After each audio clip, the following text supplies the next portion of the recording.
الحمدللہ وکفا وسلام علی عباد الذین اصطفیٰ.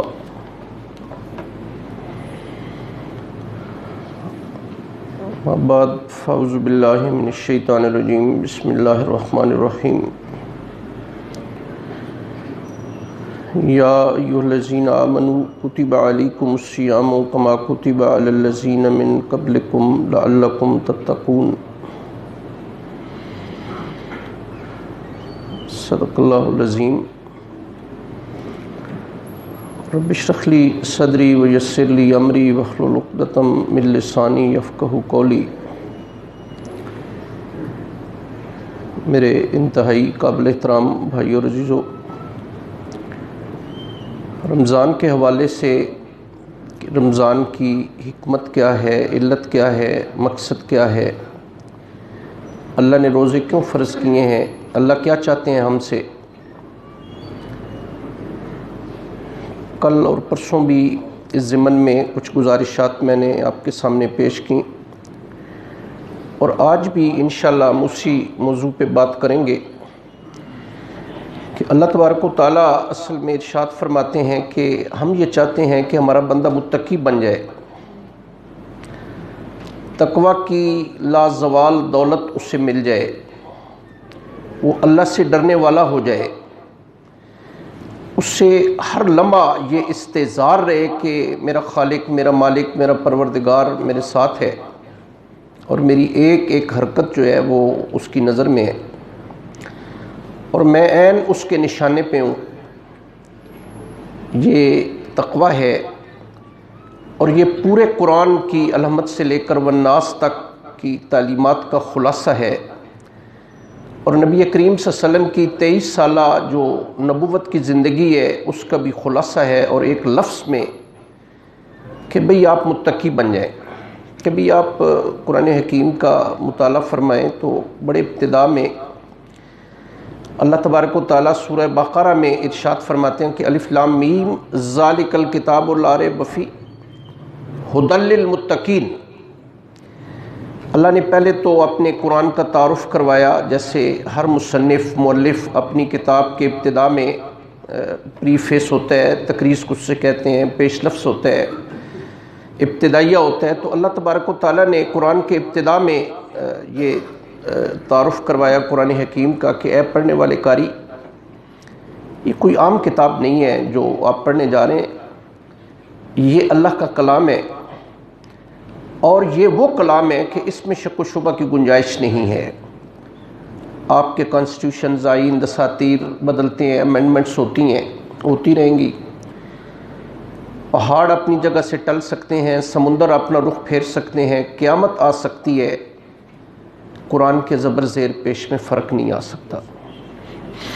یہ تعارف کروانے کے بعد اگلی بات جو اللہ پاک نے فرمائی، جو ہمارے موضوع سے متعلق ہے، اللہ فرماتے ہیں ھدی للمتقین، کہ یہ ہدایت ہے ان لوگوں کے لیے جو اللہ پاک سے ڈرنے والے بندے ہیں.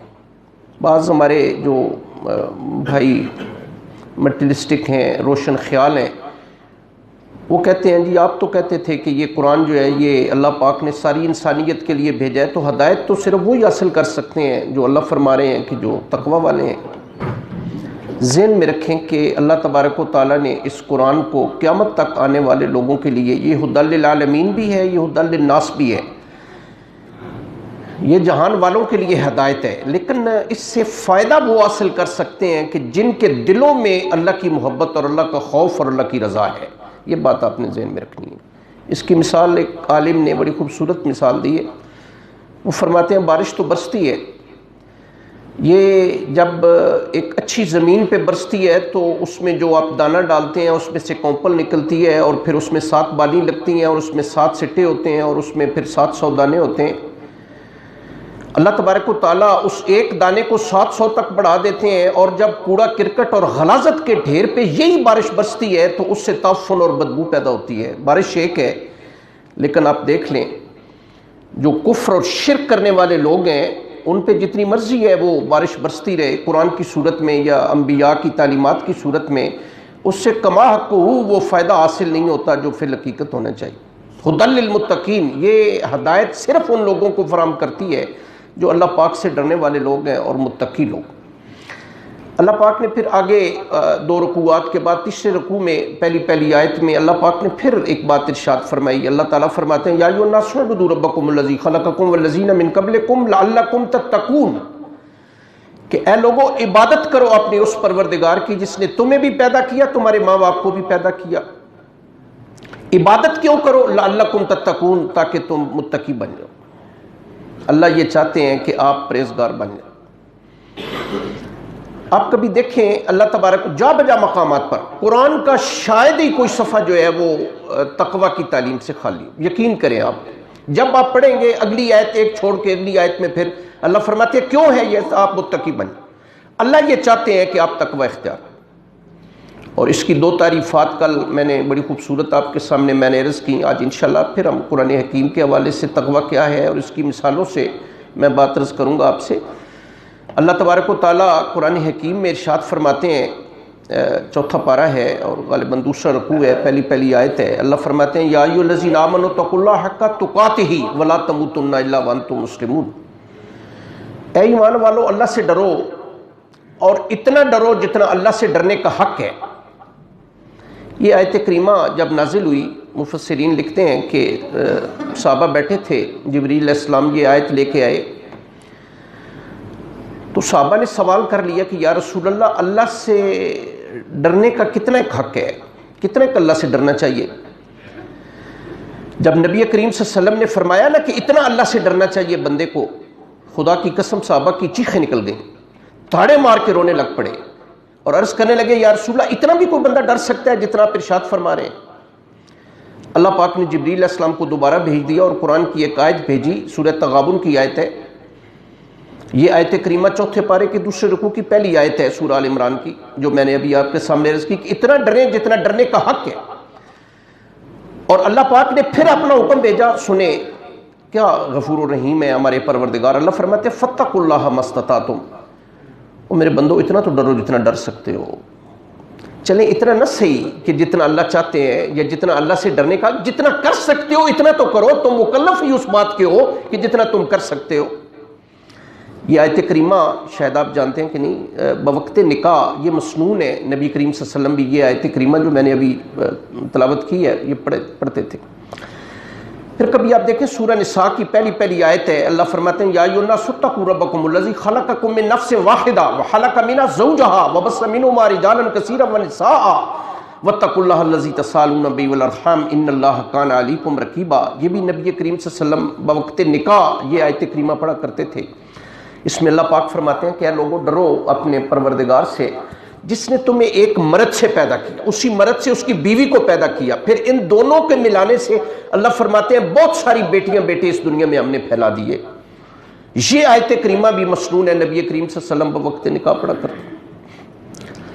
ایک اور آیت کریمہ بھی نبی کریم صلی اللہ علیہ وسلم بوقت نکاح پڑھا کرتے تھے، سورہ احزاب کی آیت ہے۔ اللہ تبارک و تعالیٰ فرماتے ہیں یا ایھا الذین آمنوا اتقوا اللہ وقولوا قولا سدیدا یصلح لکم اعمالکم ویغفر لکم ذنوبکم ومن یطع اللہ ورسولہ فقد فاز فوزا عظیما، کہ اے ایمان والو اللہ سے ڈرتے رہو اور سچی سچی بات اور سیدھی سیدھی بات کرو۔ جب آپ سچی بات کریں گے اللہ آپ کے اعمال کو سنوار دیں گے، اللہ تمہارے گناہوں کو معاف فرما دیں گے، اور جو کوئی اللہ اور اللہ کے رسول کی اطاعت کرے گا گویا وہ بڑی کامیابی میں کامیاب ہو گیا۔ اب بظاہر چونکہ یہ کوئی نکاح کی محفل تو نہیں ہے، میں ویسے بات عرض کرنے لگا ہوں۔ اب یہ تینوں آیتیں مسنون ہیں، ان تینوں آیتوں میں کہیں بھی نکاح کا دور دور تک بھی ذکر نہیں۔ اب علماء نے لکھا ہے کہ کیوں اللہ تبارک و تعالیٰ جو ہے یہ ان تینوں آیتوں میں کون سی چیز مشترک ہے کہ نبی کریم صلی اللہ علیہ وسلم اور آج بھی جب نکاح پڑھا جاتا ہے تو ہمارے علماء کرام یہ 3 آیتیں لازمی پڑھتے ہیں۔ وجہ کیا ہے؟ وہ فرماتے ہیں کہ ان تینوں چیزوں میں جو قدر مشترک ہے وہ یہ ہے کہ انسان متقی بن جائے۔ اللہ یہ چاہتے ہیں کہ انسان نیکی کرنے والا، اللہ پاک سے ڈرنے والا ہو جائے۔ اس میں جو مشترک چیز ہے وہ تقوی ہے، تقوی کہ انسان ہر لمحہ، اور میں بڑی ذمہ داری سے عرض کر رہا ہوں کہ جب تک دلوں میں تقوی نہیں ہوگا، خدا کی قسم دنیا کی کوئی عدالت اور دنیا کی کوئی فورس آپ کو فورس نہیں کر سکتی کہ آپ میاں بیوی ایک دوسرے کے حقوق ادا کر سکیں جب تک آپ کے دلوں میں اللہ کی خوف اور اللہ کی محبت نہیں ہوگا۔ یہ بڑی طے شدہ بات۔ نبی کریم صلی اللہ علیہ وسلم سے سوال کیا گیا یا رسول اللہ سب سے زیادہ عزت والا کون ہے؟ ہمارے ہاں ذرا معیار مختلف ہیں، یہ سوال نبی کریم صلی اللہ علیہ وسلم سے کیا گیا۔ ہمارے ہاں عزت والا وہ ہے ماشاءاللہ گھر اچھا ہے، گاڑی اچھی ہے، عہدہ بہت اچھا ہے، بینک بیلنس بہت ہے، زمینیں ہیں، کاروبار ہیں، بچے بڑے اعلیٰ عہدوں پہ ہیں۔ ہمارے ہاں ہم سمجھتے ہیں بہت عزت والا ہے۔ سچی بات یہ ہے نبی کریم صلی اللہ علیہ وسلم نے پتہ ہے کیا فرمایا؟ آپ نے فرمایا اس کا جواب تو اللہ نے قرآن میں دے دیے، اور آیت کے الفاظ سنیں۔ میں کوشش کروں گا میں ساری باتیں قرآن حکیم کے حوالے سے عرض کروں۔ اللہ تبارک و تعالیٰ ارشاد فرماتے ہیں کہ ان اکرمکم عند اللہ اتقاکم، کہ یقیناً تم میں سب سے زیادہ عزت والا اللہ کے ہاں وہ ہے جو اللہ پاک سے سب سے زیادہ ڈرنے والا بندہ ہے۔ تو نبی صلی اللہ علیہ وسلم نے فرمایا کہ اللہ نے تو اس کا جواب دے دیا ہے قرآن میں کہ عزت والا۔ اب عزت کیا ہے سنیں، بڑی خوبصورت تعریف ہمارے ہندوستان کے ایک بہت بڑے عالم ہیں، ایک فقرے میں بہت خوبصورت تعریف کی ہے عزت کسے کہتے ہیں۔ وہ فرماتے ہیں کہ اللہ کی پسندیدگی کا نام عزت ہے۔ اللہ جسے پسند کر لیں یہ عزت ہے، اور یہ فطری سی چیز۔ اگر میں آپ سے کہوں، مثال دے رہا ہوں، تو یار میری عزت کریں، یہ اور ذلت والی بات ہے۔ میں اگر آپ سے یہ گزارش کروں کہ یہ میں استاد ہوں آپ کا، میں بھائی ہوں آپ کا، میں آپ کا دائی ہوں، مبلغ ہوں، آپ میری عزت کریں، یہ ذلت کی بات ہے کہ میں آپ سے گزارش کر رہا ہوں۔ عزت یہ ہے کہ اللہ آپ کے دل میں میرے بارے میں جو محبت پیدا فرما دے، یہ اللہ کی ایک پسندیدگی کا اظہار ہے کہ اللہ نے آپ کے دل میں میری محبت پیدا کر دی، یہ عزت ہے۔ اس آیت کا شان نزول بڑا خوبصورت ہے، میں آپ کو عرض کروں۔ یہ آیت کریمہ کا ایک ٹکڑا میں نے عرض کیا۔ اب اس آیت کا شان نزول کیا ہے؟ اللہ نے کس موقع پہ مکہ فتح ہوا؟ مکہ، یہ 8 ہجری کی بات ہے کہ مکہ فتح ہوا۔ وہی مکہ نبی کریم صلی اللہ علیہ وسلم جہاں سے بڑی قسم پرسی کی حالت میں نکلے، آپ کے قتل کا منصوبہ بنا۔ نبی صلی اللہ علیہ وسلم جب مکہ سے نکل کے حزورہ ایک مقام ہے وہاں پہ پہنچے نا، مکہ کو دیکھا، رو پڑے۔ آپ نے فرمایا مکہ تو مجھے میری زندگی سے زیادہ عزیز ہے، لیکن میں کیا کروں، تیرے فرزند مجھے رہنے جو نہیں دیتے۔ پھر 8 سالوں کے بعد بڑی جنگیں ہوئی، پھر غزوہ بدر ہوئی، غزوہ احد ہوئی، پھر بدر الاخری ہوئی، پھر اس کے بعد صلح حدیبیہ ہوئی۔ 8 ہجری میں جو ہے مکہ فتح ہوا۔ جب مکہ فتح ہو گیا، نبی کریم صلی اللہ علیہ وسلم نے فرمایا بلال کہاں ہیں؟ بلال رضی اللہ تعالیٰ عنہ، بلال آئے۔ نبی کریم صلی اللہ علیہ وسلم نے حضرت بلال کو کہا کہ بلال کعبۃ اللہ کی چھت پہ چڑھ کے اذان دو۔ تو حضرت بلال ذرا ہچکچائے اور کہنے لگے یا رسول اللہ میں حبشی ہوں، یا رسول اللہ پھر غلام تھا، یا رسول اللہ کالا سیاہ رنگ ہے، پاؤں پھٹے ہوئے ہیں، یا رسول اللہ میں کعبۃ اللہ کی چھت پہ چڑھوں گا تو اللہ کے گھر کی توہین اور تنکیر کا پہلو نہیں ہوگا؟ فرمایا میں حکم دے رہا ہوں کعبۃ اللہ کی چھت پہ چڑھ کے اذان دو۔ حضرت بلال رضی اللہ تعالیٰ عنہ جب چڑھے، اللہ اکبر اشہد ان لا الہ الا اللہ اور اشہد ان محمد رسول اللہ، 2 مختلف روایتیں ہیں، لیکن زیادہ روایات میں جو نام آتا ہے وہ ہے حارث بن ہشام۔ یہ ابو جہل کا بھائی تھا، یہ ابو سفیان کے پاس آیا۔ ابو سفیان مکہ کے سردار تھے۔ ابو سفیان کے پاس آیا اور ابو سفیان کو کہا شکر ہے آج میرا باپ ہشام زندہ نہیں تھا، ورنہ کعبۃ اللہ کی یہ تنکیر اور توہین وہ کبھی بھی برداشت نہ کر سکتا۔ یہ الفاظ بڑے ذرا سخت سے ہیں، اللہ مجھے معاف فرمائے۔ حارث بن ہشام نے ابو سفیان کو کہا کہ اس محمد کے پاس اس کالے کوے کے سوا اور کوئی نہیں تھا جسے کعبۃ اللہ کی چھت پہ چڑھا دیا اس نے۔ ابو سفیان نے منہ پہ ہاتھ رکھ دیا، کہا خبردار آگے کچھ نہ کہنا، محمد صلی اللہ علیہ وسلم اللہ کے سچے رسول ہیں، میں تھوڑی دیر پہلے مسلمان ہو چکا ہوں، اور ہو سکتا ہے کہ جو بات تو کر رہے ہے محمد کا رب ابھی اور اسی وقت اسے بتا دے۔ ابھی یہ بات کر رہے تھے کہ اللہ نے جبریل علیہ السلام کو قرآن کی یہ آیت دے کے بھیج دیا۔ یہ آیت جو ابھی اس کا ٹکڑا میں نے آپ کے سامنے عرض کیا، آیت ساری سن لیں۔ اللہ تبارک و تعالیٰ کیا فرماتے ہیں؟ اللہ فرماتے ہیں یا ایھا الناس انا خلقناکم من ذکر و انثی وجعلناکم شعوبا وقبائل لتعارفوا ان اکرمکم عند اللہ اتقاکم ان اللہ علیم خبیر۔ اللہ کے رسول آپ ان لوگوں سے فرما دیں، یہ مکہ کے جو ہیں نا یہ جتنے بھی سردار ہیں، آپ ان سے فرما دیں کہ اللہ تبارک و تعالیٰ، اور یہ قیامت تک لوگوں کے لیے ہمارے لیے بھی اللہ پاک نے یہ نہ سمجھے کہ اس کا شان نزول یہ ہے تو اس کا مطلب ہے کہ بس اسی وقت کے لیے شان نزول کوئی بھی ہو۔ شاہ ولی اللہ محدث دہلوی لکھتے ہیں آپ یہ سمجھ لیں کہ آیت کا کوئی بھی شان نزول ہو ہم اس کے مخاطب ہیں، اور قیامت تک آنے والے تمام مسلمان اس کے مخاطب ہیں۔ اللہ فرماتے ہیں کہ اے لوگوں، ہم نے آپ کو ایک مرد اور ایک عورت سے پیدا کیا ہے. یہ آپ کی ذاتیں، برادریاں، خاندان، قبیلے، یہ صرف آپ کی ایک دنیاوی پہچان کا ذریعہ ہے. یہ ملک صاحب ہیں، خان صاحب ہیں، عوان صاحب ہیں، فلاں صاحب ہیں، شیخ صاحب ہیں، خواجہ صاحب ہیں، سید صاحب ہیں، مغل صاحب ہیں. اللہ کی ہماری کوئی حیثیت نہیں. سچی بات عرض کرو. ہاں اگر آپ یہ کہیں جی میں تو فلاں برادری سے یا فلاں خاندان سے، میرا جی بینک بیلنس اتنا ہے، جی خدا کی قسم اللہ کے نزدیک ہماری کوئی حیثیت نہیں. اللہ نے ہمیں قرآن میں جا بجا مقامات پر ریئلائز کروایا ہے کہ جناب حضرت صاحب آپ کی کیا حیثیت ہے. ہم نے خلیص ترین قطرے سے آپ کو پیدا کیا ہے. اللہ فرماتے ہیں کہ یہ ذاتیں، برادریاں، قبیلے، خاندان، یہ صرف ایک دنیاوی پہچان ہے. اللہ کے نزدیک تم میں سب سے زیادہ عزت والا وہ ہے جو اللہ پاک سے سب سے زیادہ ڈرنے والا بندہ ہے. ساری کائنات کے انسان مل جائیں، میرے بلال کی جوتی کے خاک کے قطرے کے کروڑویں حصے کے برابر بھی نہیں ہو سکتے. سیرت ابن ہشام کی ایک روایت ہے، ضمناً بات آئی چونکہ موضوع ہمارا ایسا ہے کہ ایک بھری محفل میں حضرت عمر فاروق رضی اللہ تعالیٰ عنہ نے حضرت بلال رضی اللہ تعالیٰ عنہ کو کہہ دیا، بلال تم کالے کلوٹے حبشی ہوتے ہی ایسے ہو. حضرت بلال رضی اللہ تعالیٰ عنہ نے بات مائنڈ کرنے والی بات ہے. اتنی بڑی محفل میں اگر آپ کسی کی انسلٹ کر دیں تو حضرت بلال رضی اللہ تعالیٰ عنہ ناراض ہو گئے. ابو بکر صدیق بھی اس نشست میں بیٹھے تھے، آئے نبی صلی اللہ علیہ وسلم کو آ کے بتایا یا رسول اللہ ابو بکر نے اچھا نہیں. آج ابو بکر صدیق نے کہہ دیا ہے بھری محفل میں حضرت بلال کو تم کالے کلوٹے حبشی ہوتے ہی ایسے ہو. سامنے عمر فاروق آ رہے تھے رضی اللہ تعالیٰ، نبی صلی اللہ علیہ وسلم نے بلا لیا اور کہا عمر فوری طور پہ جاؤ اور بلال کو راضی کرو. اگر بلال ناراض ہو گیا تو اللہ ناراض ہو جائیں گے. حضرت عمر فاروق رضی اللہ تعالیٰ عنہ حضرت بلال سے کہا کہ بلال معاف کر دیں. کہنے لگے نہیں معاف کرتا. کہنے لگے خدا کے لیے معاف کر دیں. کہنے لگے نہیں معاف کرتا.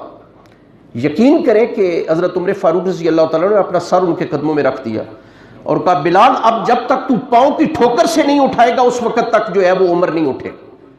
اور کون ہے عمر؟ کون ہے عمر؟ وہ ہیں رضی اللہ تعالیٰ عنہ. قرآن میں 22 مقامات ایسے ہیں کہ عمر نے اپنی رائے کا اظہار زمین پہ کیا، اللہ نے وہی الفاظ آسمان سے قرآن کی صورت میں اللہ نے بھیج دیے. رسول اللہ کے سسر ہیں، ان کی بیٹی ہیں نبی کریم صلی اللہ علیہ وسلم کے گھر میں، اور رسول اللہ ان کے بارے میں فرمایا کرتے تھے کہ عمر تو آ رہا ہوتا ہے شیطان تیرا رستہ چھوڑ دیتا ہے. وہ عمر ہے، لیکن اس کے باوجود ان کے پاؤں میں اپنا سر رکھ دیا، جب تک پاؤں کی ٹھوکر سے نہیں اٹھائیں گے اس وقت تک نہیں اٹھوں گا. اور کرنا پڑا جناب بلال رضی اللہ تعالیٰ عنہ کو پاؤں کی ٹھوکر سے اٹھانا پڑا عمر فاروق رضی اللہ تعالیٰ عنہ. اور اکثر فرمایا کرتے تھے حضرت عمر فاروق اور حضرت عثمان حضرت علی رضی اللہ تعالیٰ عنہ کہ اے بلال تم رسول اللہ کے غلام ہو لیکن ہمارے آقا ہو. یہ وہ بلال ہیں. تو کہنے کا مقصد یہ ہے کہ اللہ تبارک و تعالیٰ پھر قرآن کے ایک اور مقام پہ ذرا اس کی تائید میں سنیں اللہ کیا فرماتے ہیں. اللہ فرماتے ہیں لَن يَنَالَ اللَّهَ لُحُومُهَا وَلَا دِمَاؤُهَا وَلَٰكِن يَنَالُهُ التَّقْوَىٰ مِنكُمْ. اے لوگوں یہ جو آپ قربانیاں کرتے ہیں نا جی ہر سال ماشاءاللہ جی آپ قربانی جی میں 5 لاکھ کی قربانی کی ہے جی میں نے جی 10 لاکھ کی قربانی کی ہے. اللہ پاک فرماتے ہیں نہ مجھے آپ کے قربانی کے گوشت پہنچتے ہیں نہ اس کا خون پہنچتا ہے. مجھے صرف تمہارے دلوں میں جو میری محبت ہے نا جو اللہ کی رضا کے لیے آپ کام کر رہے ہیں مجھے صرف وہ تمہارے دلوں کا تقویٰ پہنچتا ہے. یہ قرآن کے الفاظ. مجھے یہ آپ کی لاکھوں کی یا کروڑوں کی قربانیوں کی ضرورت نہیں ہے. نبی کریم صلی اللہ علیہ وسلم کے ایک ارشاد گرامی آپ فرماتے ہیں کہ اگر کوئی بندہ اود پہاڑ سونا بن جائے اور وہ اللہ کی راہ میں تقسیم کر دے لیکن مقصد دکھاوا ہو، خدا کی قسم ایک ذرہ برابر بھی اسے اجر نہیں ملے. اور اگر ایک بندہ کھجور کی گٹھلی کھجور کھا لی ہے، گٹھلی ضائع کرنی ہے، اللہ کی رضا کے لیے کسی کو دے دیتا ہے، وہ ضرورت مند ہے، اللہ اوت پہاڑ سے بھی بڑھا دیں گے. تو اللہ پاک کو تو بھئی ان چیزوں کی آپ کے یہ صدقہ خیرات زکوٰۃ یہ اللہ کیا کام ہے، ضرور ان پہ عمل کرنا چاہیے. لیکن اصل چیز کیا ہے؟ اللہ فرماتے ہیں کہ بھئی ہم تو تمہارے جو دلوں میں ہماری محبت ہے ہم تو اسے دیکھنا چاہتے ہیں. لوگ حج پہ آتے تھے نبی کریم صلی اللہ علیہ وسلم سے، یہ پہلے کی بات ہے عرب کے اس معاشرے میں. آپ حیران ہوں گے کہ کعبۃ اللہ کا آپ نے علماء سے سنا ہوگا، کعبۃ اللہ کا طواف کرتے تھے اور برہنہ حالت میں یعنی کپڑوں سے بے نیاز ہو کے کہ یہ کپڑے وہ ہیں کہ جن میں ہم نے ان کپڑوں سے گناہ کیے ہیں، چوری کی ہے، ڈاکہ ڈالا ہے، شراب پی ہے، لہٰذا یہ کپڑے ناپاک ہیں۔ کپڑوں سے بے نیاز ہو کے جو ہیں وہ طواف کیا کرتے تھے۔ اللہ تبارک و تعالیٰ نے فرمایا کہ میں تمہیں بتاؤں کہ بہترین لباس کون سا ہے؟ وَلِبَاسُ التَّقْوَىٰ ذَلِكَ خیر، سب سے بہترین لباس جو ہے یہ جسم کا ساتر ہے۔ کبھی کبھی اپنے آپ پہ غور کرے نا، سچی بات ہے کہ اپنے آپ سے وحشت ہونے لگ پڑے جب بندہ برہنہ حالت میں ہو۔ یہ اللہ تبارک و تعالیٰ نے انسان کے جسم کے ستر کے لیے ساتر جو ہے وہ لباس دیے ہیں، لیکن اللہ فرماتے ہیں میں بتاؤں وہ بہترین لباس کون سا ہے؟ تقوی والا لباس ہے، کہ آپ ہر حال میں اللہ پاک سے ڈرتے رہیں۔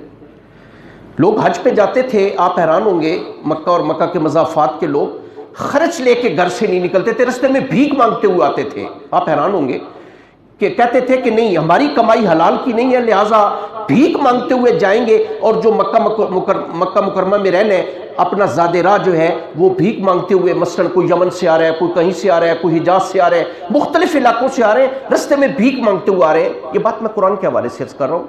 اللہ فرماتے ہیں یہ کیا نیکی ہے؟ وَتَزَوَّدُوا، رستے کا خرچ لے لیا کرو۔ فَإِنَّ خَيْرَ الزَّادِ التَّقْوَىٰ، بہترین زاد راہ آپ کو بتاؤں خرچ کیا ہوتا ہے؟ وہ تقوی ہے۔ تقوی، آپ کے دلوں میں اللہ تبارک و تعالیٰ کا خوف اور اللہ کی محبت ہونی چاہیے۔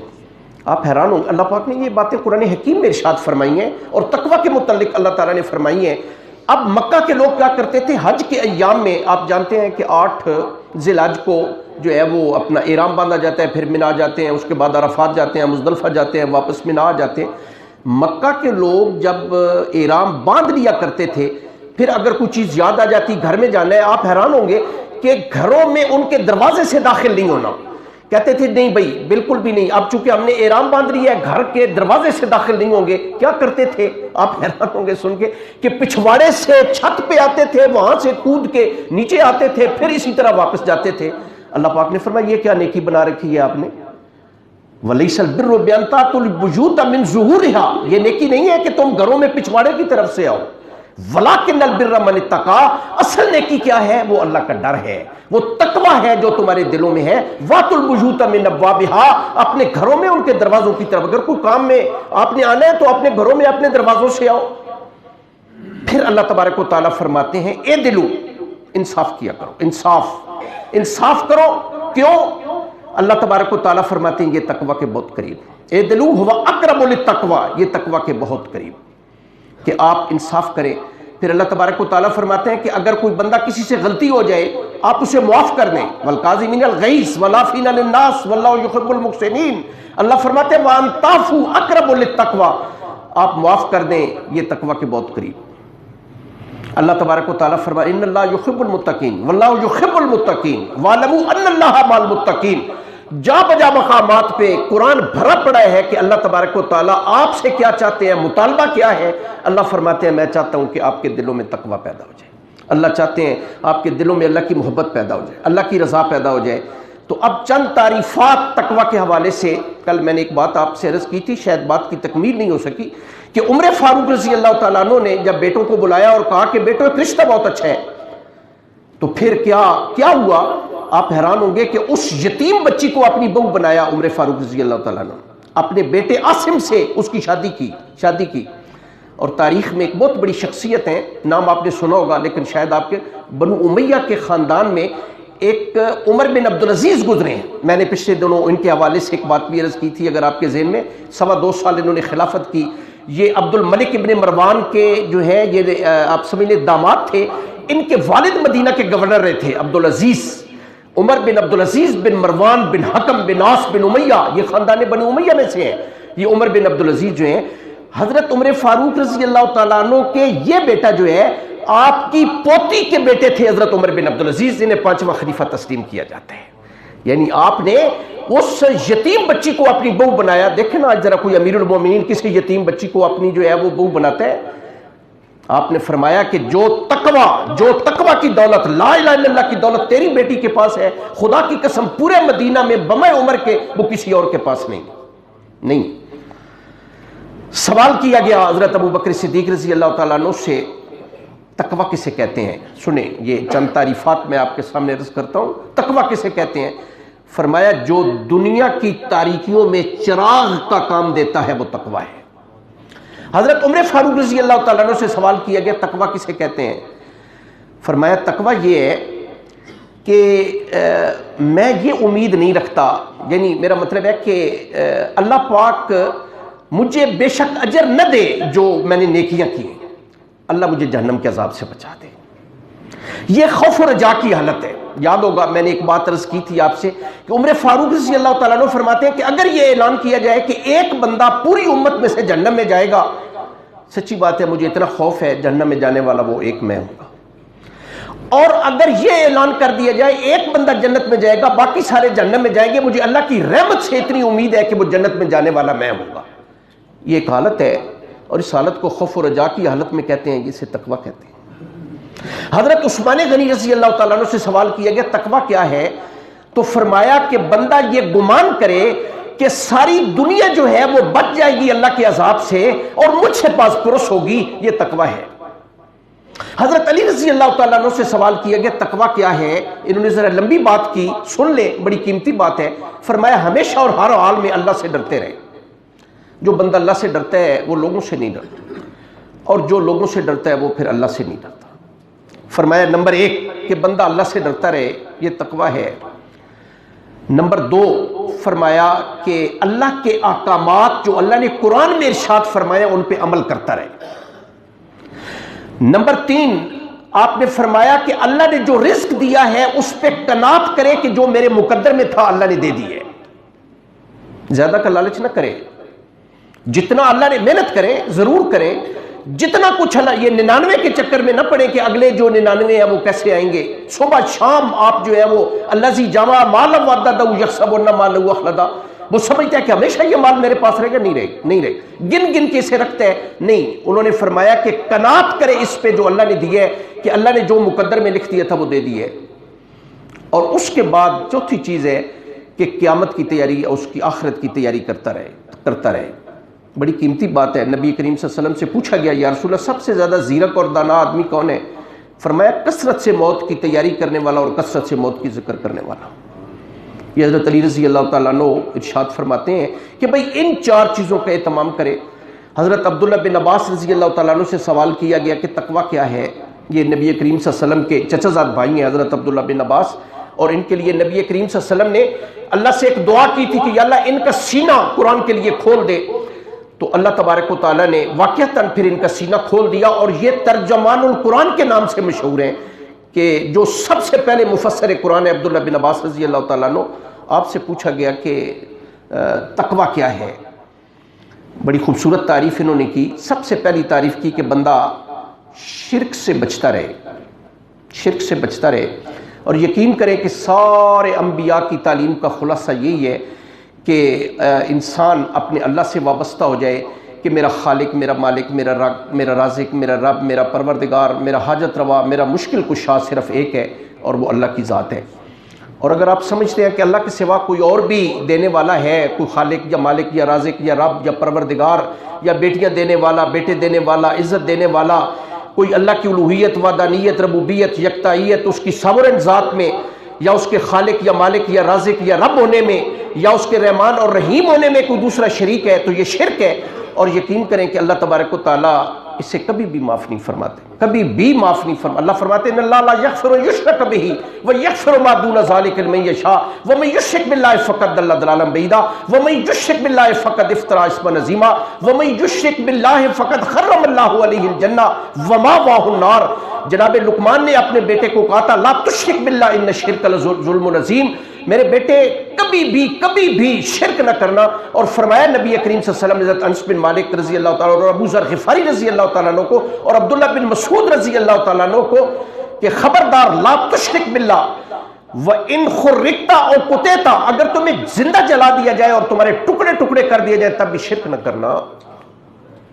عبداللہ بن مسعود رضی اللہ تعالیٰ نے پوچھا سب سے بڑا گناہ کون سا ہے؟ فرمایا شرک کرنا۔ اب اللہ تبارک و تعالیٰ سوچے نا کبھی دیانتداری سے ہمارے خالق کون ہے؟ اللہ خالق کل شیء یخلق ما یشاء یہب لمن یشاء اناثا ویہب لمن یشاء ذکورا اور یزوجہم ذکرانا واناثا ویجعل من یشاء عقیما۔ اللہ فرماتے ہیں جو چاہتا ہوں پیدا کرتا ہوں، جسے چاہتا ہوں صرف بیٹیاں دے دیتا ہوں، جسے چاہتا ہوں صرف بیٹے دے دیتا ہوں، جسے چاہتا ہوں بیٹیاں بیٹے دونوں دے دیتا ہوں، جسے چاہتا ہوں میں کچھ بھی نہیں دیتا. یہ قرآن کے الفاظ ہیں. خدا کی قسم اللہ کے نبی بھی اللہ سے مانگتے ہوئے نظر آتے ہیں. کبھی قرآن حکیم کا مطالعہ کریں. ابراہیم علیہ السلام کی اولاد نہیں تھی. جب آپ بابل سے نکلے اپنی بیوی چچا کی بیٹی آپ کی منقوہ جناب سارہ ساتھ تھیں. اور عمر کتنی ہوگی ابراہیم علیہ السلام کی؟ 86 سال. اللہ پاک سے عرض کرتے ہیں کہ یا الہ العالمین رب حب لی من الصالحین، کوئی نیکوکار بیٹا عطا فرما دے. اللہ فرماتے ہیں فبشرناہ بغلام حلیم، ہم نے ایک حلم والے بیٹے کی بشارت دے دی. 87 سال کی عمر میں اللہ تبارک و تعالیٰ نے اسماعیل علیہ السلام عطا فرمائے. پتہ ہے اسماعیل کو اسماعیل کیوں کہتے ہیں؟ اسما کا مطلب ہے سن. ایل عبرانی زبان میں اللہ کی سنی ہوئی دعا. کون؟ جناب اسماعیل علیہ السلام. 100 سال کی عمر میں اللہ پاک نے اسحاق علیہ السلام عطا فرمائے.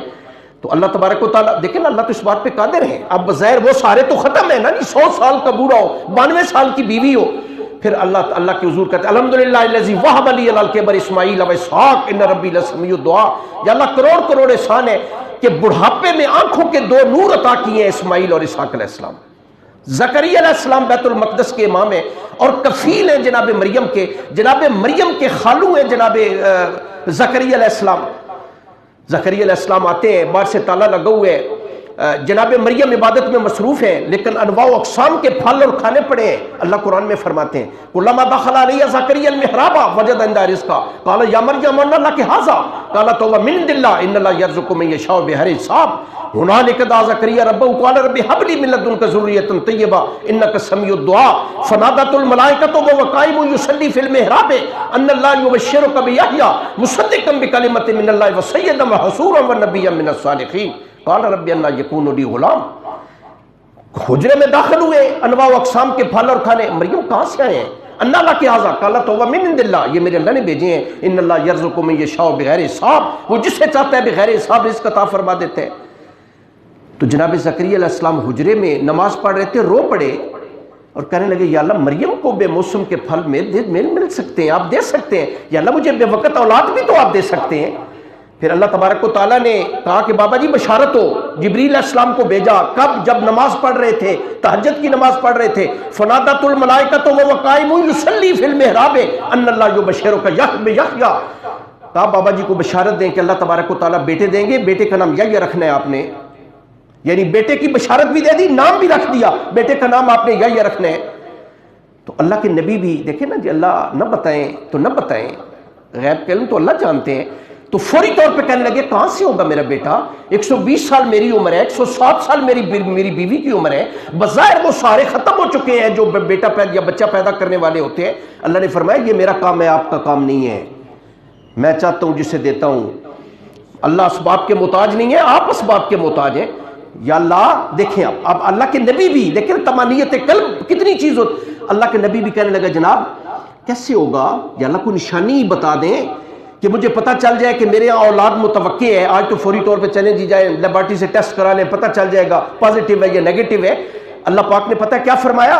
اللہ نے فرمایا نشانی یہ ہوگی کہ جناب ایک تو آپ زبان ہوگی لیکن بات آپ گونگوں کی طرح کریں گے. اللہ رمزا، رمز ہوتے ہیں اشارے کے ساتھ، اشارے سے بات کریں گے، زبان سے پروناؤنس نہیں کر سکیں گے کوئی لفظ. سمجھ لینا بیوی حاملہ ہو گئی ہے. اور اللہ بیٹا دیں گے اور بیٹے کا نام آپ نے یحییٰ رکھنا ہے. تو اللہ دیتے ہیں.